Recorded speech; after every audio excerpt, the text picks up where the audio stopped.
Donc, nous allons maintenant parler de l'intérêt de l'échocardiographie dans le prolapsus valvulaire mitral. Je remercie avant de commencer les organisateurs, en particulier Aïcha. Alors, je n'ai pas de conflit d'intérêt avec cette présentation. On commence par un cas clinique de cette femme de 75 ans, asymptomatique, en rythme sinusal, chez qui on a découvert un souffle d'insuffisance mitrale. Donc vous voyez, nous sommes dans la thématique avec un prolapsus du feuillet postérieur. En coupe 4 cavités, 5 cavités, on passe de l'une à l'autre, on retrouve ce prolapsus du feuillet mitral.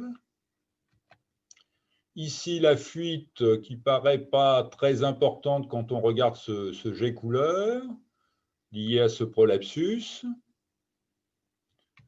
On développera tout à l'heure la quantification. La fraction d'éjection du ventricule gauche, vous le voyez, est normale. Le ventricule gauche est moyennement dilaté, 62 mm en télédiastole, 34 mm en télésystole. L'oreillette gauche qu'il faut évaluer en biplan est estimé à 53 millilitres par mètre carré et en surface à 24 cm² en cas de cavité, donc une oreillette gauche pas très dilatée. On regarde ensuite les cavités droites, l'anneau tricuspide qui est à 36 mm en cas de cavité, et l'on trouve une petite fuite tricuspide triviale, mais qui a néanmoins permis d'estimer le gradient VDAP à 28 mm Hg, ce qui est en faveur de pression pulmonaire dans la norme. Alors, on voit déjà l'apport de l'échocardiographie, mais il va falloir répondre à un certain nombre de questions. Est-ce que l'insuffisance mitrale est sévère? Quelle est la localisation du prolapsus? Est-ce qu'il y a des calcifications valvulaires? Donc, on a déjà vu qu'il n'y en avait pas dans ce cas, mais c'est important quand on discute une plastie de rechercher des calcifications de la valve mitrale ou de l'anneau. Est-ce que la valve est réparable? Donc, ça, c'est lié au mécanisme et ici à la localisation du prolapsus et surtout aux calcifications. Quelles sont les répercussions de cette fuite sur le ventricule, sur l'oreillette gauche, sur le ventricule droit et les pressions pulmonaires? Mesurer le diamètre de l'anneau tricuspide pour discuter une éventuelle annuloplastie tricuspide et puis bien sûr rechercher d'autres lésions valvulaires. Chez cette patiente, il n'y avait qu'une petite fuite aortique négligeable. Alors, pour la quantification de l'insuffisance mitrale, vous savez que cette dernière doit être multiparamétrique, basée sur des données échocardiographiques. Juger de l'importance du prolapsus, si on voit une flail leaflet, ça a beaucoup d'importance pour conclure à une IM sévère. C'est l'éversion de l'extrémité de la valve dans l'oreillette gauche. Regardez la taille du ventricule gauche, la taille de l'oreillette gauche, et bien sûr, quantifier notre fuite à l'aide des différents modes Doppler. Alors, revenons à notre patiente. Vous voyez ici ce prolapsus. Vous voyez quand même qu'il y a une zone de mauvaise coaptation entre les deux feuillets valvulaires, ce qui nous oriente vers une fuite probablement importante, mais il n'y a pas de véritable flail leaflet. Ici, on quitte notre patiente, mais vous voyez que là, il y a vraiment une éversion. Dans ce cas-là, dans cet exemple, c'est un flail leaflet qui signe une IM sévère. De même, pour ce prolapsus de P3, on y reviendra tout à l'heure dans le mécanisme, on voit une flail leaflet et on peut conclure sur ces simples images à une IM importante. Alors, quand on revient à notre patient, de nouveau, vous voyez ici ce jet couleur, bon, il se prolongeait dans l'oreillette gauche, mais il n'a pas l'air très important, ça n'évoque pas une IM importante. Et pourtant, quand on regarde la zone de convergence, et vous savez qu'il faut diminuer la ligne de base, la vitesse d'aliasing pour optimiser cette zone de convergence, et bien là, on est convaincu que la fuite mitrale est sévère. On fait nos mesures habituelles pour quantifier notre fuite mitrale par la zone de convergence, avec un rayon mesuré ici à 1,3 cm, une vitesse d'aliasing descendue à 31 cm par seconde, une vitesse maximale de l'insuffisance mitrale de 5,6 mètres par seconde, et on estime la surface de l'orifice régurgitant à 0,57 cm² en faveur d'une IM sévère de grade 4, et le volume régurgité en multipliant notre orifice régurgitant par la VTI de l'IM à 85 ml. Donc, vous voyez, c'est très intéressant. Un jet couleur qui nous faisait penser à une IM plutôt modérée, mais on voit toutes les limites de ce paramètre, qui est un mauvais paramètre de quantification dans l'IM par prolapsus, qui donne des jets excentrés le plus souvent, sauf quand il s'agit d'un prolapsus bivalvulaire équilibré où le jet est central. Et donc, l'intérêt de la zone de convergence qui démontre ici tout de suite que l'IM est sévère. Alors, quittons notre cas pour cet exemple. Quand vous voyez avec les réglages habituels du Doppler couleur, une zone de convergence visible de manière évidente, c'est un très gros argument pour une IM sévère. Quels sont les seuils pour conclure à une IM sévère avec la zone de convergence? Eh bien, on retient 40 mm² pour la surface de l'orifice régurgitant et 60 ml pour le volume régurgité. Il faut se souvenir aussi des IM modérés à sévères. Ce sont des IM de grade 3 qui sont quand même significatives, avec une surface d'orifice régurgitant entre 30 et 40 mm² et un volume régurgité entre 45 et 60 ml. Alors, la zone de convergence, c'est vrai qu'on a l'habitude de la mesurer, de l'analyser en cas de cavité, mais dans les prolapsus de feuillets antérieurs, on a des jets très postérieurs, et c'est comme dans cet exemple, par voie parasternale gauche grand axe ou petit axe, que l'on va dégager au mieux la zone de convergence.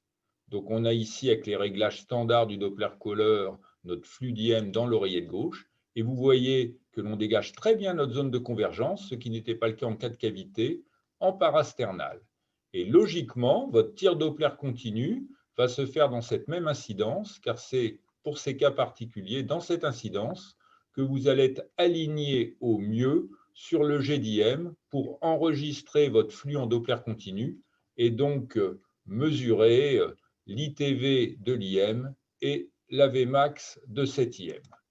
De même, en parasternale gauche petit axe, dans ces jets de prolapsus antérieur, on voit bien cette zone de convergence et on peut aussi utiliser cette incidence. Donc finalement, pour la PISA, il faut choisir l'incidence où vous voyez mieux cette PISA. Chez certains patients, ça sera les coupes apicales. Chez d'autres patients, ce seront les coupes parasternales. Alors, l'écho transœsophagienne nous visualise aussi la PISA, mais dans notre expérience, la plupart des patients peuvent être quantifiés de manière fiable par voie transthoracique. Cette fois-ci, il vous faudra bouger la ligne de base de la vitesse d'aliasing vers le haut, car le jet, cette fois, se dirige vers le haut de l'écran, pas vers le bas, comme par voie transthoracique. Alors, il y a des cas particuliers qu'il faut avoir à l'esprit. Ce sont les fuites télésystoliques. Vous voyez ici ce ventricule gauche non dilaté, cette fraction d'éjection conservée, et puis ce jet couleur important, 15 cm² dans l'oreiller de gauche, mais que vous voyez en flash. Pourquoi vous le voyez en flash? Parce qu'il s'agit d'une fuite télésystolique, ce qui est assez fréquent dans le prolapsus valvulaire mitral, en particulier dans les maladies de Barlow. Et quand vous enregistrez votre flux en Doppler continu, eh bien, comme dans cet exemple, vous voyez qu'il apparaît télésystolique. Alors, le risque principal de ces fuites télésystoliques, c'est de majorer leur sévérité. En effet, vous voyez dans cet exemple que le rayon de la zone de convergence qui est volumineuse fait 10 mm, ce qui nous donne une surface d'orifice régurgitant à 42 mm². Et pourtant, la fuite n'est pas sévère puisque cette surface d'orifice régurgitant a lieu pendant très peu de temps, comme le montre le TM couleur ici, ou le Doppler continu. Et si vous multipliez votre sort par l'ITV de la régurgitation, qui est bien sûr bien moindre que si la fuite était holosystolique, vous allez trouver un volume régurgité de 27 ml. Donc, deux messages. La plupart de ces fuites télésystoliques sont modérées ou moyennes. Néanmoins, il faut être prudent, elles sont parfois sévères, et donc il faut avoir vraiment une approche multiparamétrique. Le piège principal est, en se basant sur la SOR, la surface d'orifice régurgitant calculée uniquement en télésystole, de conclure à une fuite sévère alors qu'il s'agit d'une fuite modérée. Alors, d'autres méthodes peuvent permettre de calculer le volume régurgité. Dans notre équipe, nous recourons à ces méthodes quand la zone de convergence ne nous paraît pas fiable. Je sais qu'à la Mayo Clinique, et Maurice Sarano pourra nous le confirmer, c'est utilisé systématiquement en complément de la zone de convergence. La première méthode débimétrique est de mesurer le débit, comme on le fait de manière constante en échocardiographie, au niveau de l'orifice aortique, où il sera normal en l'absence d'insuffisance aortique, et de mesurer le débit mitral au niveau de l'anneau. Le débit mitral retranché au débit aortique vous donnera le volume régurgité, et si l'on divise ce volume régurgité par le débit mitral, on aura la fraction de régurgitation.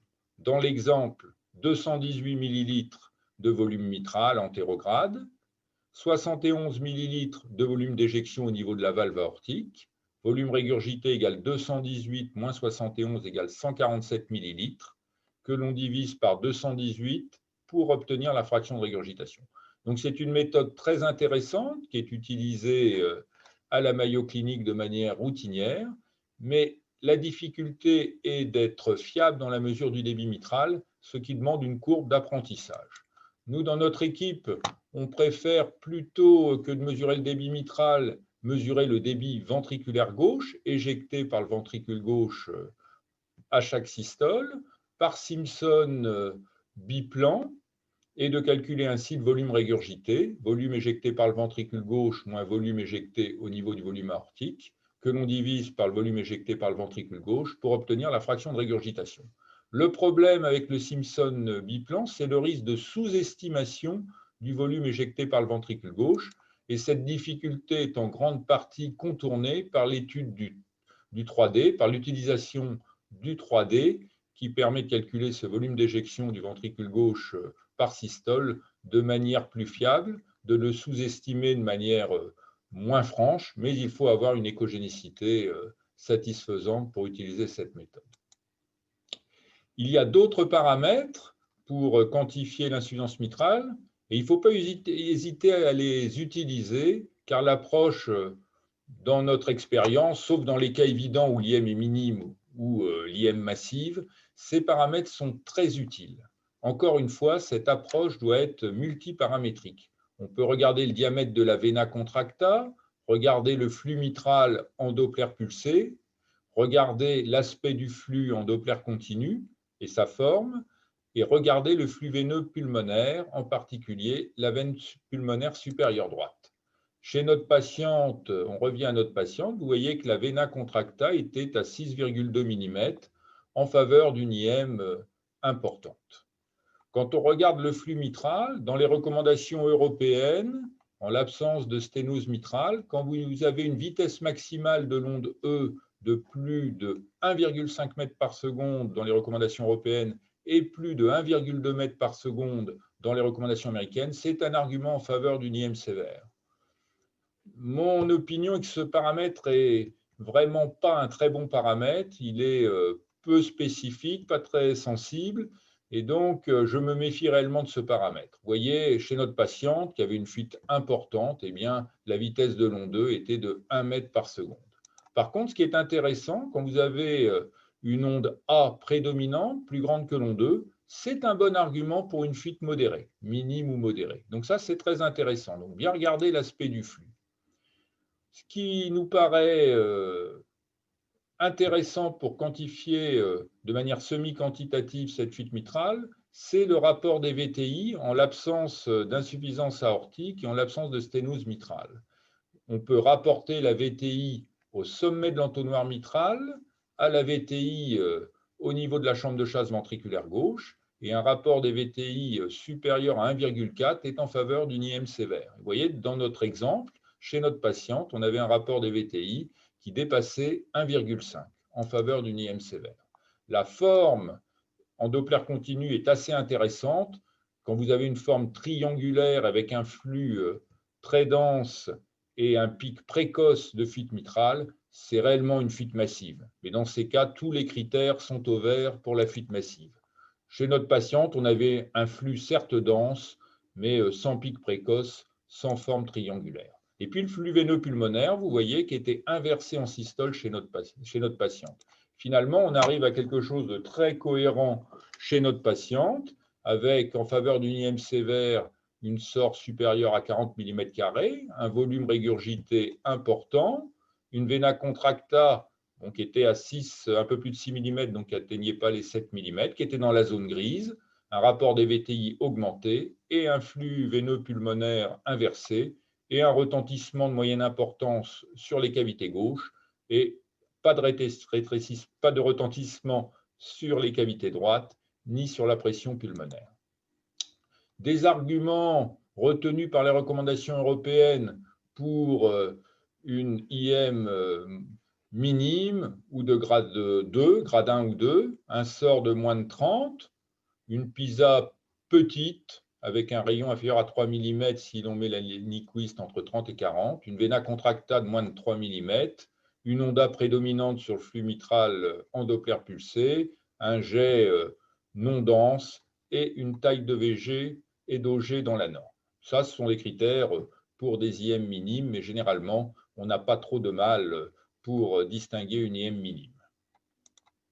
Alors, deuxième grand intérêt de l'échocardiographie, c'est d'étudier pour le prolapsus la localisation de ce prolapsus et de rechercher des calcifications de l'anneau mitral ou des valves qui peuvent gêner une chirurgie conservatrice.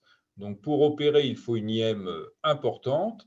Et une fois qu'on a une indication opératoire, qui ne dépend pas que de la sévérité, il y a aussi l'évaluation des symptômes, le risque opératoire, eh bien, il faut savoir si le chirurgien peut réaliser une chirurgie conservatrice ou s'il doit effectuer un remplacement valvulaire. Dans les IM rhumatismales, vous le saviez mieux que moi, la chirurgie conservatrice est difficile. Dans les IM prolapsus, si on a affaire à un chirurgien qui a une bonne expérience dans la plastie mitrale, l'immense majorité des IM par prolapsus peuvent être réparés. Donc, on utilise cette segmentation que vous connaissez, A1, A2, A3 pour la valve antérieure, P1, P2, P3 pour la valve postérieure. Et dans le cas de notre patiente, en parasternal grand axe standard, vous voyez qu'on voyait très bien ce prolapsus qui correspond dans cette incidence parasternale à un prolapsus de P2. Alors, cette voie parasternale est extrêmement intéressante en pratique. Si on est en voie parasternale standard, classique, on voit bien la chambre de chasse, le VG, une partie du VD, on voit A2, P2, et là on avait un prolapsus de P2 chez notre patiente. Si vous inclinez votre capteur vers le bas pour vous mettre dans un plan plus antérieur, vous allez avoir P1 et A1, donc ce balayage du capteur est très intéressant. Si vous allez vers une verticalisation, si vous remontez vers le haut votre sonde, vous allez être dans un plan plus postérieur et vous allez voir A3, P3. Donc en partant de l'incidence standard, vous allez pouvoir balayer votre valve mitrale, dégager A1, P1 et A3, P3. Et ça, c'est en pratique extrêmement utile pour localiser votre prolapsus. La coupe parasternale petit axe est aussi très intéressante à cet effet. Alors, une autre coupe très importante pour localiser le prolapsus, c'est la coupe de cavité, ici en transthoracique, dite bicommissurale. Dans cette coupe, vous allez couper la valve mitrale selon cet axe et donc voir au milieu A2 et puis de chaque côté une partie de la valve postérieure, P1 ici et P3 à ce niveau. Voici l'image de notre patiente. On voit ici P1, P3, A2 un petit peu en avant. Et ce qu'on voit en arrière de A2, eh bien, c'est notre prolapsus de P2 qui passe en arrière de A2. Ça, c'est une image à bien connaître, car souvent c'est interprété, c'est l'image de notre patiente, comme étant un prolapsus de A2, alors qu'il s'agit en fait de P2 qui passe en arrière de A2. Vous avez ici un exemple, vous voyez en ETO, donc on retrouve P1, P3, A2 est ici, et P2 est en arrière de A2. Et vous voyez qu'il s'agit bien d'un prolapsus de P2 et non pas d'un prolapsus de la valve antérieure. Donc ça, c'est un piège classique qu'il faut bien connaître, et cette coupe bicommissurale est extrêmement utile. Et vous retrouvez ce prolapsus de P2 qui déborde un peu sur P1 en échographie transœsophagienne tridimensionnelle. Alors, un autre exemple qui n'est pas celui de notre patiente, ici, un flay leaflet, rupture de cordage, et en cas de cavité, ce que l'on dégage au mieux, c'est P1. parfois P2. Ici, il y avait un prolapsus de P1 qui débordait sur P2. Et pour la valve antérieure, on peut dégager A2 et A3. Alors ici, une image intéressante sur cette coupe parasternale. Vous voyez cette image arrondie. On pourrait dire, tiens, il n'y avait pas de fièvre, mais ne serait-ce pas un abcès de cette valve antérieure? C'est une image bizarre avec un fluidième qui était difficile à voir. En apical, le fluidième était horizontalisé à ce niveau-là, de part et d'autre de l'anneau. Et si vous regardez bien ici, nous avons un artefact, mais juste en arrière du feuillet antérieur mitral, on voit une image là qui correspond à un écho valvulaire. Et quand on passe en coupe bicommissurale, vous voyez, donc là, on a notre P1 à ce niveau-là, notre A2 à ce niveau-là, et vous voyez un prolapsus de P3. Et donc, ce patient avait un prolapsus de P3 que l'on voyait juste derrière la valve antérieure mitrale en coupe des 4 cavités. Et ici, en ETO, donc même type d'image, avec cette fois-ci P1 à ce niveau-là, A2 ici, et vous voyez ce prolapsus de P3. Donc, vous voyez cette coupe bicommissurale, que ce soit en ETT ou en ETO, est extrêmement utile. Alors, ici, un exemple de prolapsus antérieur, en coupe 4 cavités, prolapsus de A2, que l'on retrouve en ETO, vous voyez ici, avec la rupture de cordage, et de nouveau cette coupe bicommissurale, avec P1 d'un côté, P3 de l'autre, et vous voyez ici ce prolapsus de A2 au milieu. En transœsophagien tridimensionnel, on retrouve ce prolapsus de A2 avec le cordage rompu. Alors, on poursuit bien sûr notre examen, quantification, faisabilité de la réparation valvulaire, étude de la fonction ventriculaire gauche. On mesure les diamètres du ventricule gauche qui sont extrêmement importants. On les a vus tout à l'heure chez notre patiente, moyennement dilatée, une fraction d'éjection conservée chez notre patiente. Ce sont des éléments qui peuvent représenter des critères opératoires quand ils atteignent un certain seuil. On peut calculer le strain, mais dans l'insuffisance mitrale, les données de la littérature ne sont pas encore très robustes, mais certains auteurs nous ont dit qu'un strain inférieur à 19-20% en valeur absolue était en faveur d'une dysfonction ventriculaire gauche déjà significative, qui pourrait faire discuter la chirurgie, mais je crois que pour l'instant, les données ne sont pas assez solides pour se baser sur le strain. L'oreillette gauche est aussi très importante. On l'a vu tout à l'heure, moyennement dilatée chez notre patiente, mesurer la pression pulmonaire, mesurer le diamètre de l'anneau tricuspide en 4 cavités, c'est très important. Rechercher les calcifications valvulaires et annulaires qu'on n'avait pas chez notre patiente. Et finalement, si l'on revient aux questions essentielles chez un patient qui a une insuffisance mitrale par prolapsus, pour le clinicien, est-ce que le patient est symptomatique? C'est très important. Est-ce que l'insuffisance mitrale est sévère? Où est localisé le prolapsus? Est-ce que je peux réparer? Ça dépend aussi de l'habitude de votre chirurgien vis-à-vis de la chirurgie conservatrice mitrale. Quelles sont les répercussions sur les cavités gauches? Quelles sont les répercussions sur les cavités droites et la pression artérielle pulmonaire? Après, le rythme est important, la fibrillation atriale, on parlera tout à l'heure des troubles du rythme ventriculaire, le désir du patient, le risque opératoire. Tous ces éléments vont conduire à la décision opératoire. Et vous voyez que 4 d'entre elles dépendent directement de l'échocardiographiste qui doit donc répondre à ces questions dans son compte-rendu. Voilà, je vous remercie pour votre attention.